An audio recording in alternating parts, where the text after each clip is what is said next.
दोस्तों आज एक लव स्टोरी मैं आपके सामने शेयर करना चाहूँगा कि वो कॉलेज के दिन थे और मैं और मेरा फ्रेंड साइंस सेक्शन में पढ़ा करते थे। कॉलेज का ज्योग्राफिकल कुछ इस कदर था कि एक तरफ आर्ट्स और कॉमर्स सेक्शन था, बीच में फुटबॉल ग्राउंड, और फुटबॉल ग्राउंड को क्रॉस करके साइंस सेक्शन हुआ करता था। तो साइंस सेक्शन में हमारी क्लासेस चला करती थी। तो साइंस सेक्शन की क्लासेस जब हम कभी क्लासेस छोड़ के या कभी जब पीरियड नहीं होता था तो हम घूमते घूमते टहलते टहलते कॉमर्स या आर्ट सेक्शन में आ जाया करते थे। और कॉमर्स आर्ट सेक्शन में 2 बिल्डिंगें थी, बीच में फंक्शन के लिए ग्राउंड था और कॉरिडोर था और 2 मंजिला बिल्डिंग हुआ करती। तो वहाँ पे बच्चे, गर्ल्स, बॉयज़ आपस में ग्रुप में बैठा करते थे। कॉरिडोर में नीचे ऊपर खड़े हो, मतलब सेकंड मंजिल है तो ऊपर खड़े हुआ करते थे, और कुछ लोग ग्राउंड में बैठा करते थे। मतलब ऐसे ही चलता था। बहुत अच्छा माहौल था वहाँ का। तो बीएससी फर्स्ट ईयर ऐसे ही निकला, सेकंड ईयर ऐसे ही निकला। फाइनल ईयर के दिन थे और एनुअल फंक्शन था, लास्ट एनुअल फंक्शन।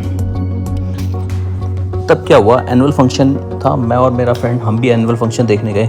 उस समय पढ़ाइयाँ नहीं हुआ करती थी। एनुअल फंक्शन की तैयारियां 2 दिन पहले स्टार्ट हुआ करती थी और एनुअल फंक्शन के ख़त्म होने तक वहाँ पे स्टडी बिल्कुल बंद रहती थी। हम भी एनुअल फंक्शन देखने पहुँचे तो उसमें सिंगिंग का प्रोग्राम था। उस दिन अलग अलग सेक्शन में हुआ करते थे, एक दिन डांस, एक दिन सिंगिंग, और सिंगिंग का प्रोग्राम था। सिंगिंग के प्रोग्राम देखने के लिए हम भी पहुँचे और एक प्रोग्राम हुआ, 2 प्रोग्राम हुआ, 3 प्रोग्राम हुआ। उसके बाद एक सिंगिंग डुएट ख़त्म होके जब सिंगल सिंगिंग हुआ तो एक सुंदर सी लड़की सिंगिंग करने के लिए आई। उसकी जब उसने गाना शुरू किया तो उसकी वॉइस बिल्कुल डिफरेंट थी। तो उसने गाया, अपना गाना गाया। गाना जैसे ही ख़त्म हुआ मेरा फ्रेंड मुझे कहता है कि मुझे इस लड़की से बात करनी है। अब हम उस दिन तो घर आ गए। अब हमें ये नहीं मालूम कि वो लड़की कौन से सेक्शन की है, साइंस सेक्शन की है, आर्ट्स सेक्शन की है या कॉमर्स सेक्शन की है। बट मेरे फ्रेंड को ये था कि मुझे बात करनी है तो करनी है। हमने कहा ठीक है भाई, दोस्त है, दोस्ती तो निभानी थी। तो हम जब भी अपनी क्लासेस नहीं हुआ करती थी तो हम कॉमर्स सेक्शन, आर्ट सेक्शन में आके मतलब देखा करते थे कि शायद कहीं मिल जाए। तो ऐसी सिलसिला चलता रहा। लगभग 1 वीक हुआ, नहीं हुई मुलाकात। उसके बाद क्या था कि एक दिन हम लाइब्रेरी में खड़े थे। लाइब्रेरी साइंस और आर्ट सेक्शन या कॉमर्स सेक्शन की एक ही जगह हुआ करती थी, बस उसके काउंटर अलग हुआ करते थे। तो लाइब्रेरी में खड़े थे बुक्स लेने के लिए, और तब वो लड़की कॉमर्स सेक्शन की लाइब्रेरी में खड़ी थी और हमें दिखाई दी। मैंने अपने दोस्त को कॉल किया कि मैंने कहा आ जा यहाँ पे यहाँ पे लाइब्रेरी में आ, तो मैं कुछ दिखाता हूँ। वो भी आया, फटाफट आया और उसे दिखाया तो वो बहुत आश्चर्यचकित हुआ कि इतनी दिनों की मेहनत जो है आज सफल हुई। अब ये तो कंफर्म था कि वो कॉमर्स सेक्शन में है। अब बातें करें कैसे, शुरुआत कैसे करें, कैसे बातें करें। अब ये सिलसिला चलता रहा। हम जब भी बंक मारते या अपना क्लासेस नहीं हुआ करती थी तो हम इधर ही बीकॉम सेक्शन में ही आ जाया करते थे। इधर ही बैठना, इधर ही घूमना, यही चलता रहा। एग्ज़ाम सर पे थे और एग्ज़ाम से कुछ महीने पहले, 1-2 महीने, जैसे अब फाइनल ईयर है, अब इसके बाद शायद कोई मिले ना मिले। तो फिर एग्ज़ाम के 2 महीने पहले की बात है ये। मेरे फ्रेंड ने कहा कि यार मुझे बात करनी है और कैसे बात करनी है। तो फिर मैंने कहा ठीक है, बात करते हैं। तो फ्राइडे का दिन था और दिन में ऐसी मतलब 12 नून था। मैंने फ्रेंड को कहा कि, और वो ग्राउंड में अकेले बैठी थी। मैंने फ्रेंड को कहा कि चल आज चलते हैं, आज बात करते हैं। गए। फ्रेंड ने अपनी सारी बात बताई कि हमने आपको एनुअल फंक्शन में गाते हुए देखा था तो मुझे आप बहुत अच्छे लगे, तो मैं आपसे दोस्ती वगैरह करना चाहता हूँ, फ्रेंडशिप करना चाहता हूँ। तो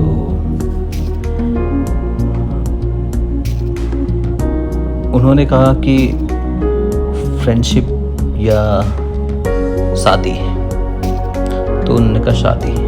फ्रेंड ने कहा कि शादी करने को तैयार हो।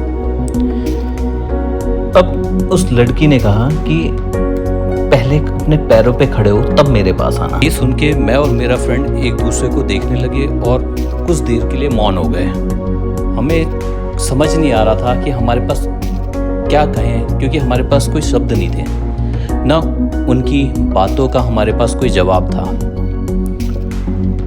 मैंने फ्रेंड को इशारा किया और हम दोनों वहाँ से बिना कुछ कहे सीधे उठे और घर की तरफ चल दिए।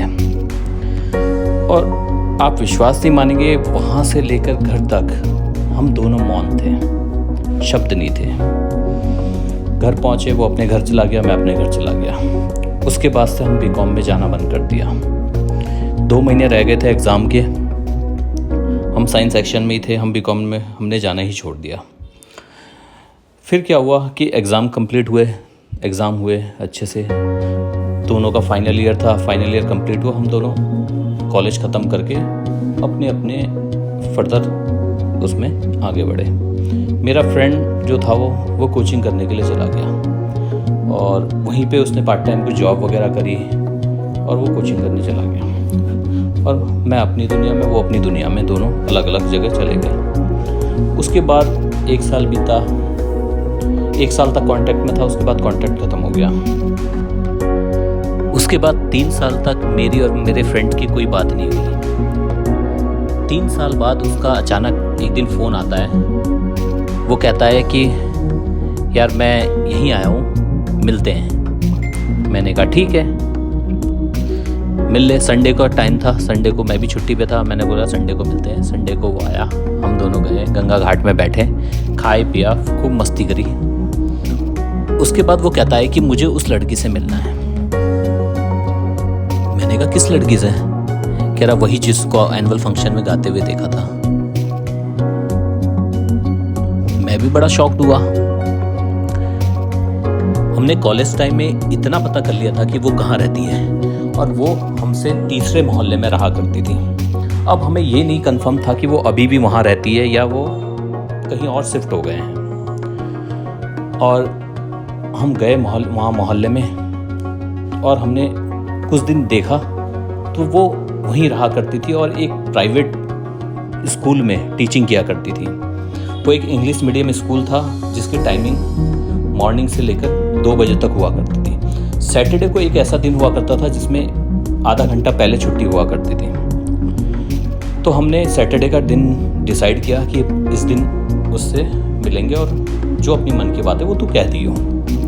उसने भी कहा ठीक है। सैटरडे को मेरे घर पहुंचता है वो और मेरी घर की बेल बजाता है। घर का बेल बजाने के बाद जैसे ही मैं दरवाज़ा खोलता हूँ, मैं देख के शॉक्ड रह जाता हूँ। वो एक आर्मी की वर्दी, पूरी आर्मी की ड्रेस में, सर पे कैप, कंधे पे स्टार, और वो एक ऐसा जेंटलमैन लग रहा था कि हीरो भी उसके सामने फेल थे।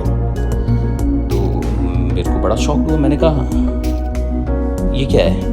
वो कहता है कि मैं CDS क्लियर करके मैं लेफ्टिनेंट बन गया हूँ। मेरे को बड़ा अच्छा लगा कि भाई मेरा फ्रेंड कोई आर्मी में लेफ्टिनेंट है। तो हम वहाँ से घर से चल दिए। हम वहाँ पहुँचे और हम इंतज़ार ही कर रहे थे कि 10 मिनट बाद उनकी वैन आती है और वैन से वो उतरती है। और उतरने के बाद जैसी वैन निकल जाती है तो 10 कदम ही चले थे हम उनके पास पहुँच जाते हैं। उसके पास पहुंचने के बाद हम उसे सारी बातें बताते हैं कि वो मेरा फ्रेंड कहता है कि मैं वही लड़का हूँ जो आपको कॉलेज टाइम में गाते हुए देखा था और मुझे आप बहुत अच्छे लगे थे और एनुअल फंक्शन के कुछ दिन बाद मैं आपके पास आया था। तो आपने कहा था कि कुछ बन के आना, तब मेरे पास आना। तो कहता है कि मैं CDS करके आज लेफ्टिनेंट बन गया हूँ, अब आपका क्या इरादा है? लड़की थोड़ी देर मौन रहती है और लड़की की आंखों से आंसू बहने लग जाते हैं। उसके बाद उसके पास कोई जवाब नहीं था इस बात का और वो रोती ही रहती है। उसको रोता हुआ देखकर हमें उसका जवाब मिल गया था। हम वापस अपनी स्कूटी में बैठ के वापस अपने अपने घर चले जाते हैं। मेरा फ्रेंड नेक्स्ट डे ही आर्मी के लिए निकल जाता है अपने बेस कैंप के लिए, और मैं अपनी दुनिया में व्यस्त हो जाता हूँ। मैंने उसके रोने का कारण जानना चाहा तो मुझे पता लगा कि उसने वो कॉलेज टाइम में वो बात ऐसी तैस में आकर कह दी थी ताकि पीछा छूट जाए, और उसकी 10 दिन बाद एंगेजमेंट थी, इसलिए वो उस समय रोने लग गई थी। और ये जवाब सुन के जब मुझे पता लगा, मुझे पड़ोस की आंटी ने बताया कि वो ऐसा ऐसा है, उसकी सगाई है, तो मैं अपनी जॉब में मस्त हो गया, वो अपना आर्मी में चला गया। तो दोस्तों, इस स्टोरी के टाइम पे जब ये स्टोरी हुआ करती, जब ये स्टोरी ख़त्म हुई, तो मैंने एक शायरी लिखी थी कि कुछ अगर करना हो तो एक जुनून चाहिए, कुछ अगर करना हो तो एक जुनून चाहिए, यूं ही नहीं मंजिलें मिला करती हैं। हादसों से डरने लगे हैं वो इस कदर, हादसों से डरने लगे हैं वो इस कदर, वो क्या जाने कुछ हादसे ज़िंदगी जीना सिखाती हैं, कुछ हादसे ज़िंदगी जीना सिखाती हैं।